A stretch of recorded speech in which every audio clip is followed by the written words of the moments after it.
never stop exploiting.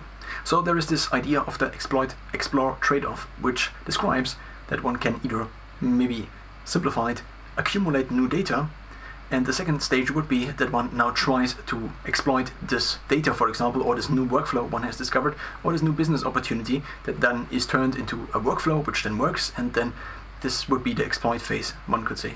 One could also maybe see it as, okay, I am searching for the machine that makes infinite money.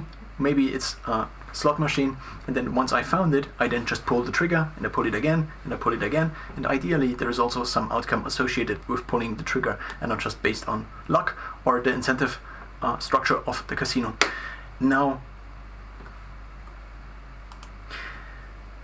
this is part of a series in which I took these different ideas I had, and I tried to put them down into a couple of words, and to compress them and therefore make a model of reality or of these ideas that is actually not doing them justice, but nonetheless it communicates the main portion of the idea, which essentially would be maybe something that one could also post on Twitter, but then because it's so oversimplified and because it's leaving out so many other things just to be spicy and short, it also means that it is to a certain degree wrong. And it is wrong to a bigger degree the shorter it is, one could also say. So, exploring might be associated with dopamine also. It's like, this is this new thing, and this is this new thing I could discover, this is maybe this new thing that also makes money, and I seem to be somewhat prone, or maybe I'm basically I might be biased towards seeking new things. And these new things one would in this case call exploring.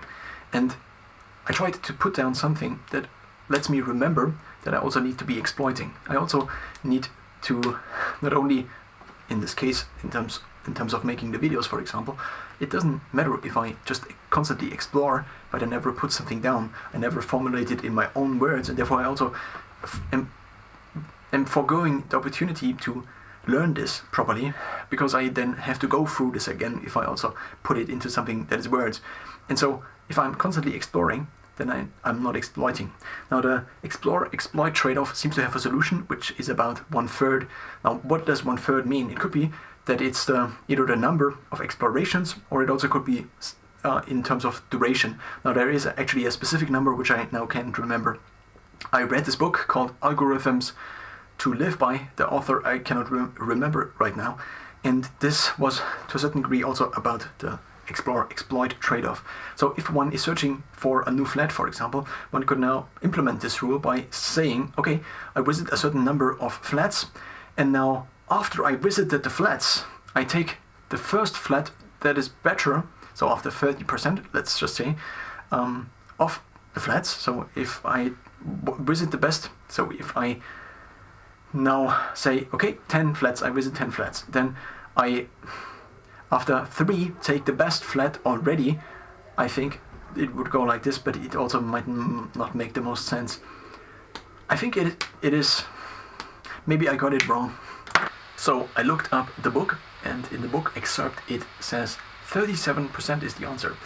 So if you want the best odds of getting the best apartment, spend 37% of your apartment hunt, which in this case would be constrained by time, 11 days, if you've given yourself a month for the search, non-committally exploring options. Leave the checkbook at home, you're just calibrating. But after that point, be prepared to immediately commit, deposit and all, to the very first place you see that beats whatever you've already seen. This is not merely an intuitively satisfying compromise between looking and leaping. It is the provably optimal solution. It seems to be mathematically defined as an optimal stopping problem. The 37% rule defines a simple series of steps, what computer scientists call an algorithm for solving these problems. So how, again, is this relevant to me? Instead of figuring out ideas, I need to also collect data on the ideas. Instead of maybe playing guitar, what if I already recorded playing the guitar, and therefore I'm already, to a certain degree at least, kind of creating a product which other people could listen to. And therefore I'm already kind of using the feedback loop of, okay, I now have something to aim at, and therefore, well, I just wanted to put this down, and this seemed to be a reasonable way. So I wrote, never stop exploiting.